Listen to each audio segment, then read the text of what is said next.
ಆಮೇಲೆ ಒಟ್ಟಿಗೆ ಊಟ ಮಾಡಿದ್ರೆ ಎಷ್ಟು ಮಜಾ ಇರುತ್ತೆ. ಈ ಸತಿ ನಾನೇ ಮಿಸ್ಸಿಂಗು. ಹೌದು, ಈಗ ಈ ಪೂಜೆನ ಯಾಕೆ ಮಾಡಬೇಕು ಅದನ್ನ ಹೇಳಿ ನೋಡೋಣ. ರಾಕ್ಷಸರಿಗೂ ದೇವತೆಗಳಿಗೂ ಸಮುದ್ರ ಮಂಥನ ಆದಾಗ ಕ್ಷೀರಸಾಗರದಲ್ಲಿ ಹುಟ್ಟಿದವಳೆ ಲಕ್ಷ್ಮಿ. ಇವಳು ಸಂಪತ್ತಿಗೆ ಅಧಿದೇವತೆ. ಶ್ರಾವಣದ 2ನೇ ಶುಕ್ರವಾರ ವರಮಹಾಲಕ್ಷ್ಮಿ ಹಬ್ಬ ಅಂತ ಆಚರಿಸ್ತಾರೆ. ಇದರಿಂದ ಎಲ್ಲ ಅಷ್ಟೈಶ್ವರ್ಯಗಳು ಅಂದ್ರೆ ಸುಖ, ಶಾಂತಿ, ನೆಮ್ಮದಿ, ಆರೋಗ್ಯ, ಐಶ್ವರ್ಯ, ಜಯ, ವಿಜಯ ಇದೆಲ್ಲವೂ ಪ್ರಾಪ್ತಿಯಾಗುತ್ತೆ ಅನ್ನೋ ನಂಬಿಕೆ. ಅದಕ್ಕೆ ಎಲ್ಲರೂ ಗ್ರ್ಯಾಂಡ್ ಆಗಿ ಖುಷಿಯಿಂದ ವರಮಹಾಲಕ್ಷ್ಮಿ ಹಬ್ಬನ ಆಚರಿಸೋದು. ಆದ್ರೆ ಚಿನ್ನಮರಿ, ಎಲ್ಲ ಅಷ್ಟಲಕ್ಷ್ಮಿನೂ ನನಗೆ ನೀವೇ ಅಲ್ವಾ? ಹಾಗಾದ್ರೆ ನಾನು ನಿಮಗೆ ಪೂಜೆ ಮಾಡ್ಬೇಕಾ? ಚೆ ಬಿಟ್ಟು ಅನ್ರಿ, ಹಾಗೆಲ್ಲ ಮನುಷ್ಯರಿಗೂ ದೇವರುಗಳಿಗೂ ಹೋಲಿಸಬಾರ್ದು. ಓಕೆ, ಈಗ ನಾನು ಅತ್ತೆಗೆ ಮಾತು ಕೊಟ್ಟಾಗಿದೆ. ಹಾಗಾದ್ರೆ ಇವತ್ತು ನಾನು ಪೂಜೆ ಮಾಡ್ತೀನಿ. ಅದೆಲ್ಲ ಆಗಲ್ಲ, ನೀವು ಸುಮ್ಮನೆ ಇದ್ಬಿಡಿ. ಯಾಕೆ? ಓಹೋ, ನನಗೆ ಪೂಜೆ ಮಾಡಕ್ ಬರಲ್ಲ ಅಂತ ಜಾನ್ವಿ ಅವರೇ? ಪರವಾಗಿಲ್ಲ, ನನಗೆ ಹೇಗೆ ಪೂಜೆ ಮಾಡಕ್ ಬರುತ್ತೋ ನಾನು ಹಾಗೆ ಮಾಡ್ತೀನಿ. ಯಾಕೆಂದ್ರೆ ಪೂಜೆ ಮಾಡ್ತಿರೋದು ನನಗೋಸ್ಕರ ಅಲ್ಲ, ನಿಮಗೋಸ್ಕರ. ನೀವು ನಮ್ಮ ಮನೆ ಲಕ್ಷ್ಮಿ, ಮಹಾಲಕ್ಷ್ಮಿ ಎಲ್ಲಾನು ಅಲ್ವಾ? ಸರಿ, ನಾನು ರೆಡಿಯಾಗ್ಬಿಟ್ಟು ಬರ್ತೀನಿ. ಬೇಗ ಬಂದೆ. ನಿಮ್ಮ ಹತ್ರ ಎಲ್ಲ ಕ್ಷಮೆ ಕೇಳೋಣ ಅಂತ ಬಂದಿದ್ದೀನಿ.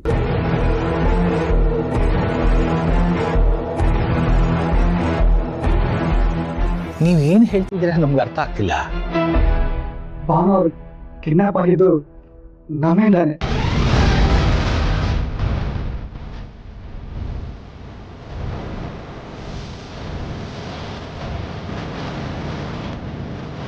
ಕಿಡ್ನಾಪ? ಏನು ಹೇಳ್ತಿದ್ದಾರೆ?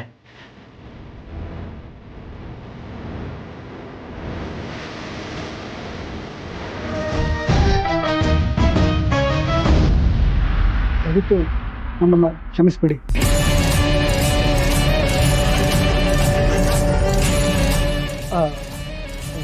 ಎಲ್ಲರೂ ಅಷ್ಟೊಂದು ಗಾಬರಿ ಆಗಬೇಡಿ. ಇನ್ನು ಅವ್ರು ಕಿಡ್ನಾಪ್ ಆಗಿದ್ದು ಅದಕ್ಕೆ ಒಂದು ರೀತಿಯಲ್ಲಿ ನಾವೇ ಕಾರಣ. ಅದು ಹೇಗೆ ಅನ್ನೋದನ್ನ ಕ್ಲಿಯರ್ ಮಾಡೋಣ ಅಂತ ಬಂದಿದ್ದೀನಿ. ಯಾಕ್ರಿ ಹೀಗೆ ಮಾಡಿದ್ರಿ? ನಿಮಗೆ ಏನೇನು ಬೇಕಿತ್ತೋ ಅವತ್ತೇ ಭಾವನನ ಕೈಲಿ ಸೈನ್ ಹಾಕಿ ಕೊಟ್ಟಿದ್ದೀವಿ ತಾನೆ.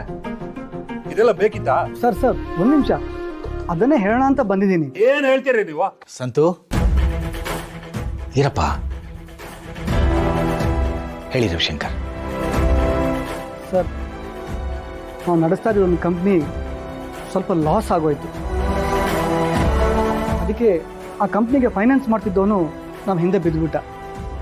ಒಂದೊಂಥರ ದೊಡ್ಡ ನೆಟ್ವರ್ಕ್ ಇದೆ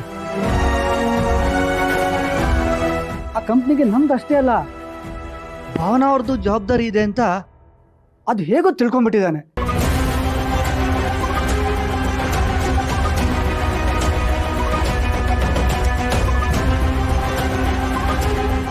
ಪಾಪ ಭಾವನಾ ಅವರು ಸೈನಿಂಗ್ ಅಥಾರಿಟಿ, GP ಅಂತೆಲ್ಲ ನಮಗೆ ಬರ್ಕೊಟ್ರು.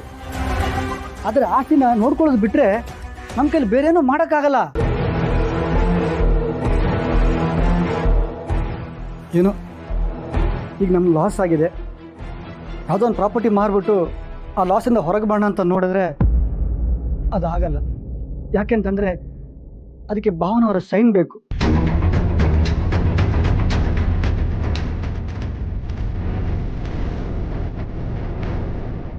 ನಮ್ಮ ಭಾವವ್ರು ಮಾಡಿದ ಒಂದು ಕೆಲಸದಿಂದ ಪಾಪ ಭಾವನವರಿಗೆ ತುಂಬ ತೊಂದರೆ ಆಗ್ತಾ ಇದೆ.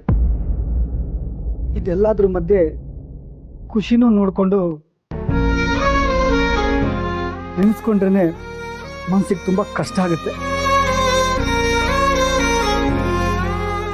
ಅಂದಾಗೆ ಆ ಫೈನಾನ್ಸರ್ ಸರಿ ಇಲ್ಲ, ಅವ್ನು ಏನು ಮಾಡೋಕ್ಕೂ ಹೇಸೋನಲ್ಲ. ಇನ್ನೊಂದು ಸ್ವಲ್ಪ ಹುಷಾರಾಗಿರೋದು ಒಳ್ಳೇದು ಅಂತ ನಂಗೆ ಅನಿಸುತ್ತೆ. ಒಂದು ನಿಮಿಷ, ಮಗುನ ನಮ್ಮ ಮಾತು ಕೇಳದೆ ಇರೋ ಹಾಗೆ ಚೆನ್ನಾಗಿ ಮೋಲ್ಡ್ ಮಾಡಿದ್ಯಾ, ಚೆನ್ನಾಗಿ ಪಳಗಿಸಿದ್ಯಾ. ಪಳಗ್ಸಕ್ಕೆ ಅವಳೇನು ಪ್ರಾಣಿ ಅಲ್ಲ, ಅವಳಿಗೆ ಯಾರು ಒಳ್ಳೆಯವರು ಕೆಟ್ಟವರು ಅಂತ ಗೊತ್ತಿದೆ. ಇರಲಿ, ಅವಳಿಗೆ ಮುಂದೆ ಯಾರ ಅವಶ್ಯಕತೆ ಇದೆ ಅನ್ನೋದು ಗೊತ್ತಾಗುತ್ತೆ. ಅಂದ ಹಾಗೆ ಒಳಗಡೆ ನಿನ್ನ ಕಿಡ್ನ್ಯಾಪ್ಗೆ ಇಂಡೈರೆಕ್ಟ್ಲಿ ನಾನು ಕನೆಕ್ಟೆಡ್ ಅಂತ ಹೇಳಿದ್ದೆ ಅಲ್ವಾ?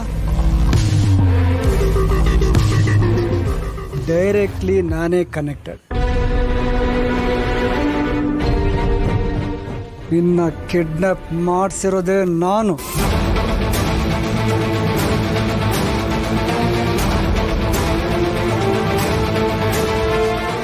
ನನ್ನನ್ನು ನೀವು ಕಿಡ್ನಾಪ್ ಮಾಡಿಸಿದ್ರ?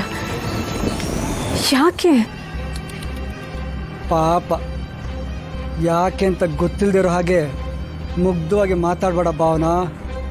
ನೀನು ನೋಡ್ಕೋತಾ ಇರೋದು ನಮ್ಮನೆ ಆಸ್ತಿ. ಇಡೀ ಆಸ್ತಿ ಎಲ್ಲ ನನ್ನ ಬಂಗಾರಿ ಕೈಯಲ್ಲಿ ಇರಬೇಕಿತ್ತು. ಅವ್ರ ಅಣ್ಣ ಮಾಡಿರೋ ಒಂದು ಕೆಲಸಕ್ಕೆ ಇದೆಲ್ಲ ನಿನ್ನ ಕಂಟ್ರೋಲಲ್ಲಿದೆ. ಏನೋ ಲಾಸಲ್ಲಿದ್ದೀವಿ, ಪ್ರಾಪರ್ಟಿ ಮಾರಿಬಿಟ್ಟು ಅದರಿಂದ ಆಚೆ ಬರೋಣ ಅಂತಂದರೆ ಆ ಒಂದು ಸೈನಿಕ ಬಂದು ನಿನ್ನ ಹತ್ರ ಕೈ ಚಾಚೋ ಥರ ಆಗಿದೆ. ಒಂಥರ ಮೊಣಕೈಗೆ ಬೆಲ್ಲ ಹಚ್ಬಿಟ್ಟು ರುಚಿ ನೋಡ್ಕೊ ಅನ್ನೋ ಥರ ಪರಿಸ್ಥಿತಿ ನಮ್ಮದು. ನೋಡಿ, ಇದಕ್ಕೆಲ್ಲ ನಾನು ಹೊಣೆ ಅಲ್ಲ. ನನಗೆ ಕೊಟ್ಟಿರೋ ಕರ್ತವ್ಯ ನಾನು ಪಾಲಿಸ್ತಿದ್ದೀನಿ ಅಷ್ಟೇ. ಏನ ಕರ್ತವ್ಯ? ಕರ್ತವ್ಯನ ಹೆಸರಲ್ಲಿ ಮೋಸ ಮಾಡ್ತಿದ್ದೀನಿ ನಮಗೆ. ಒಂದು ಕಡೆ ಆಸ್ತಿ ಕಿತ್ಕೊಂಡಿದ್ಯಾ, ಇನ್ನೊಂದು ಕಡೆ ಮಗುನೂ ಕಿತ್ಕೊಂಡಿದ್ಯಾ. ಏನೋ ಅಣ್ಣನ ಮಗಳು ಅಂತ ಒಂದಿಷ್ಟು ಪ್ರೀತಿ ತೋರ್ಸೋಕ್ಕಾಗದೆ ಒದ್ದಾಡ್ತಿದ್ದಾಳೆ ನನ್ನ ಬಂಗಾರಿ. ಹಾಗಂತ ನಿನ್ನಿಂದ ಅವಳನ್ನ ಕಿತ್ಕೊಳ್ಳೋದು ದೊಡ್ಡ ವಿಷಯನಲ್ಲ. ನಿನ್ನೆ ಕಿಡ್ನ್ಯಾಪ್ ಮಾಡಿದ್ದೀನಿ ಅಂದಮೇಲೆ ಆ ಮಗುನ ನಿನ್ನಿಂದ ಕಿತ್ಕೊಳ್ಳೋದು ಎಷ್ಟೊತ್ತು ಅಲ್ವಾ? ಹುಷಾರಾಗಿರು. ಯಾವ ಕ್ಷಣದಲ್ಲೂ ಏನು ಬೇಕಾದ್ರೂ ಆಗ್ಬೋದು.